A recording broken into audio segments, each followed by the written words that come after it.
All right, y'all. Listen, I'm about to give you the blueprint, the unadulterated blueprint. So listen up, man. Uncut, raw, uncut, not stepped on, just pure, unadulterated. All right. So, the creator creates and gives seeds. The seeds are the resources, the talents that he gives to you. Mind you, the talents that he pointed to in the parable that I'm gonna touch on later on, it's money, it's currency. All right. And not just any old currency.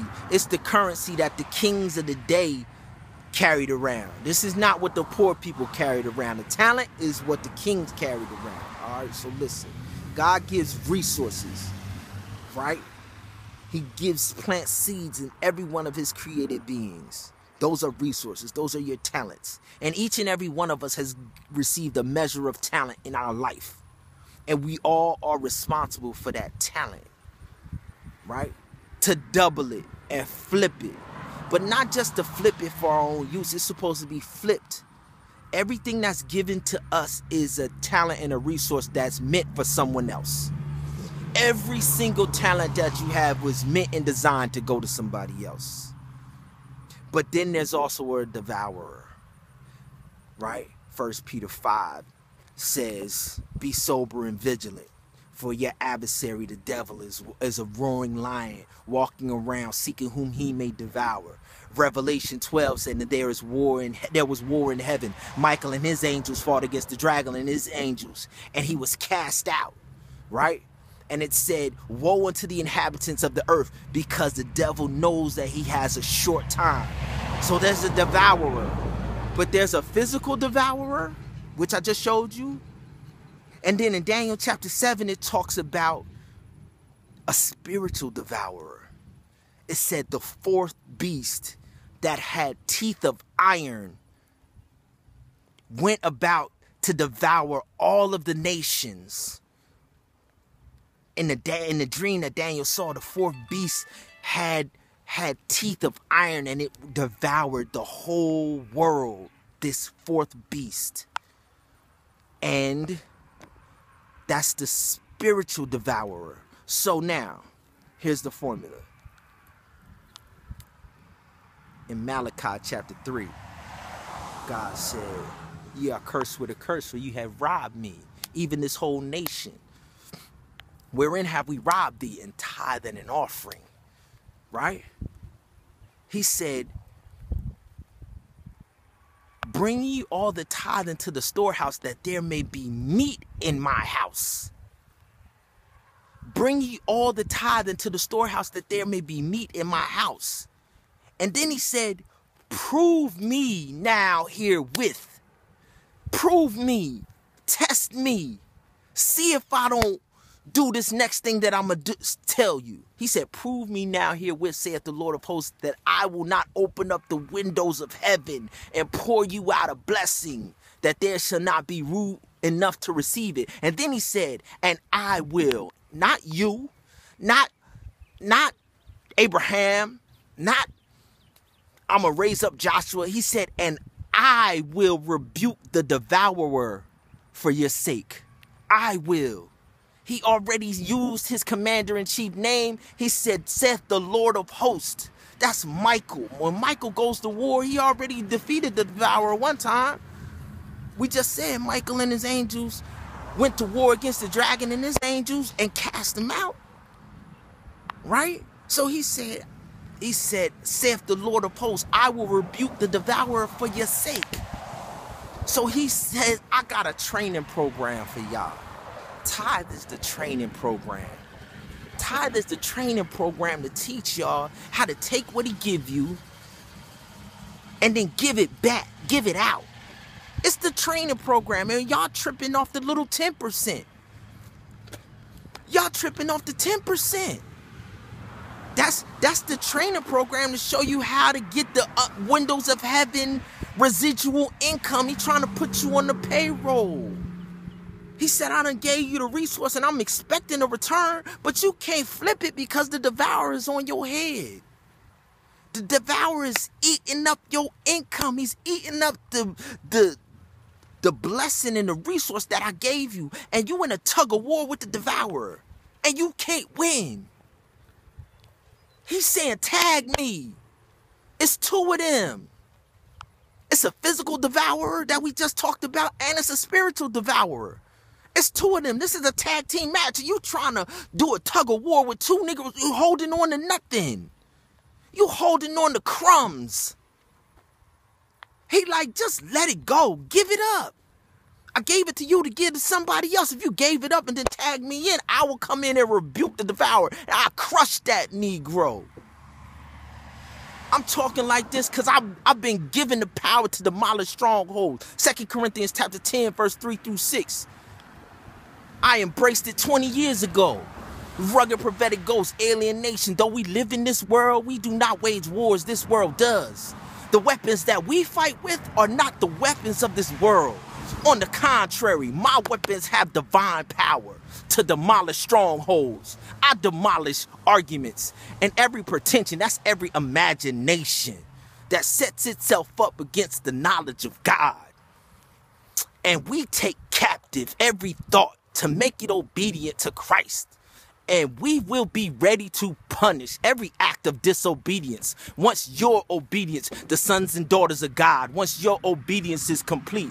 Man, you listen, you trying to fight a war of weapons of mass destruction with knives and guns. You bringing the wrong weapons to the battle.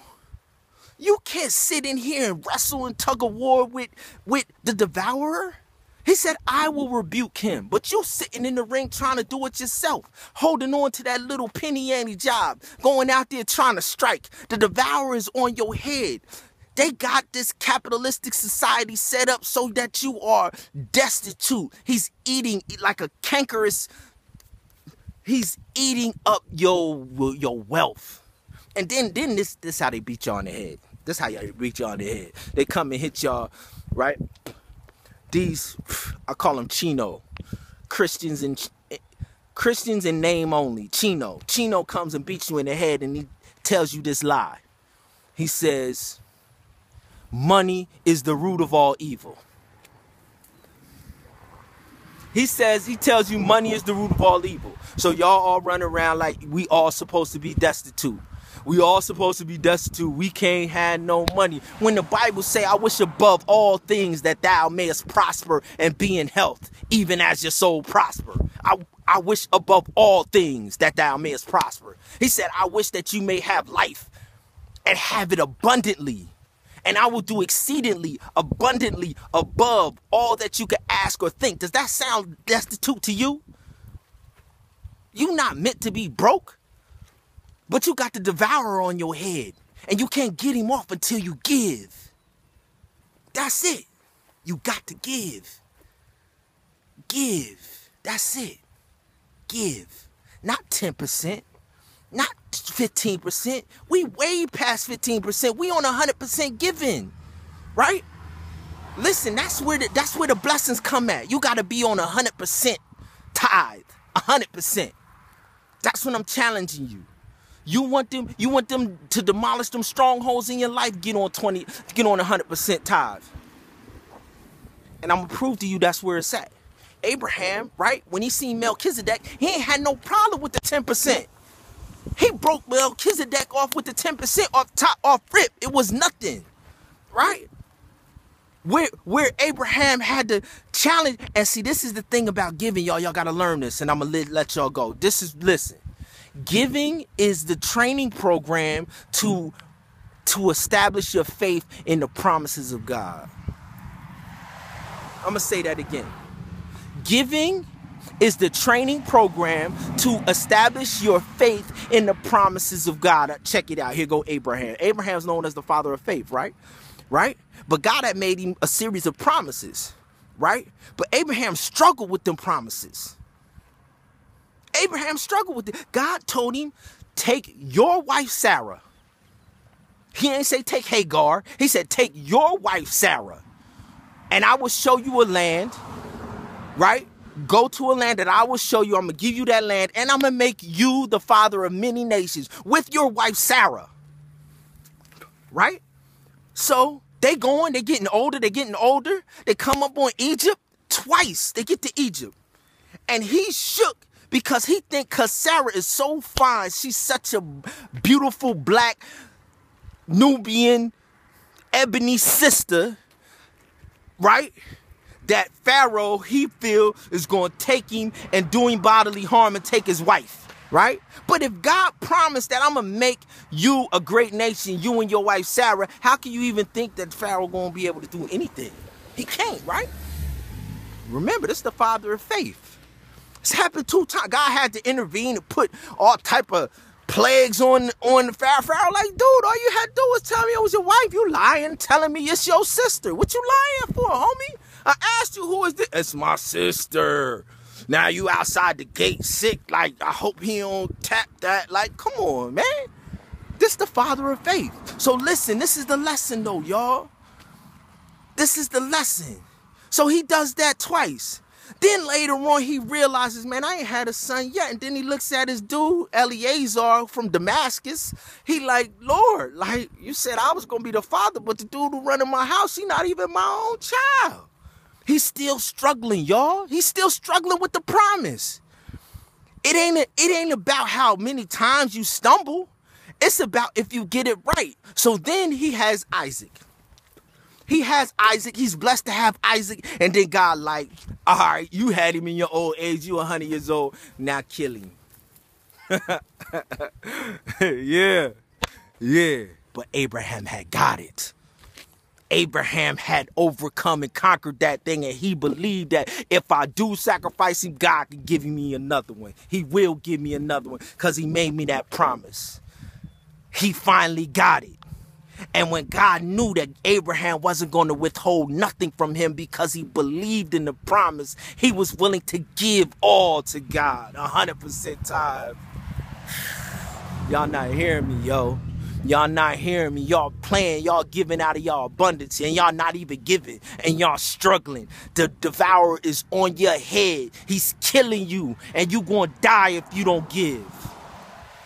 You gonna die if you don't give. You gotta give. You gotta give. I'm going to Haiti just so you can have an avenue to give. That's why I'm going. I'm going for you. If you better take this opportunity, click them buttons, give. You better give food. You better give some shoes. You better give to these prosthetic limbs. You just give. You donate some bread. Just give. Click and give.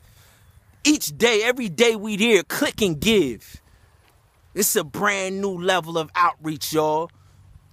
This the life-saving spring. This the life-saving awakening. Every day I'm going to upload. I'm going to find somebody on the streets of Haiti and be like, yo, what you need? And then I'm going to come back here and get on this camera and be like, yo, who going to meet this need?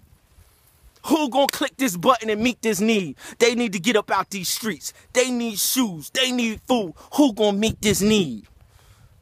And when you give, when you become that vessel, when you become that dam to let them resources flow through you and empower everybody else, watch what happen in your life. Watch what happen, my felons.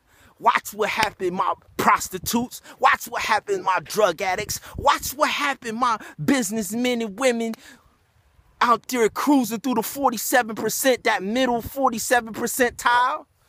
Y'all better let go of that Titanic life. That's what you holding on to, the Titanic life. Only the top 3 floors on the Titanic survive, y'all. But Dr. Lifeguard is in the water. Don't be scared. Jump on in there. We got you. We got you, man. Ain't no more deception out here, man. Let's go. We about to go do some things, man. Get ready. Click these buttons, man. Give. You want to live? Just give. Just give.